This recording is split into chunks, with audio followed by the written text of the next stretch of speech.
বিশ্বের সবচেয়ে দামি গরুর তালিকায় উঠেছে ব্রাজিলের ভিয়াতিনা ১৯। এই গরু সদ্য বিক্রি হয়েছে। যে টাকায় বিক্রি হয়েছে তার দর শুনলে চমকে উঠতে হয়।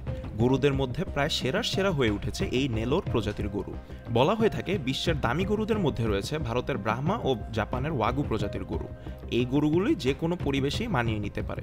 অত্যন্ত গরম আবহাওয়াতেও এদের কোনো সমস্যা হয় না। আর চাষাবাদের ক্ষেত্রে ভালো জাতের গরুর আলাদা গুরুত্ব থাকে। সেই জায়গা থেকে এই গরুর দরও বেশি। এমন সব গরুকে পাল্লা দিয়ে নেলোর প্রজাতির ভিয়াতিনা ১৯ গরুটি বিশ্বের সবচেয়ে দামি গরু হয়ে উঠেছে। সম্প্রতি তা বিক্রি হয়েছে $4.8 মিলিয়ন মার্কিন ডলারে, বাংলাদেশি টাকায় যা ৪৭ কোটি টাকারও বেশি। এই বিশেষ ভিয়াতিনা ১৯ গরুর ওজন ১,১০১ কেজি। এত ওজনের পরও গরুটি অনেক বেশি কাজ করতে পারে। ব্রাজিলের মিনাস গেরাইসে এই গরু পুরো মাত করে দিয়েছে। Guinness book of world record বলছে এই গরুই বিশ্বের সবচেয়ে দামি গরু। গরুর স্বাস্থ্য, তার পেশিবহুল চেহারা গরুটিকে বাকি ৪-৫টা গরুর থেকে আলাদা করে তুলেছে।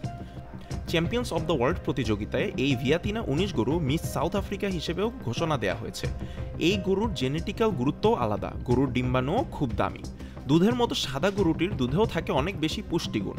গরুটি অন্য গরুদের তুলনায় অনেক বেশি সময় ধরে না খেয়ে থাকতে পারে, ফলে একে দিয়ে অনেক বেশি কাজ করিয়ে নেওয়া যায়। তবে কাজের শেষে পর্যাপ্ত খাবার দিতে হয় তাকে।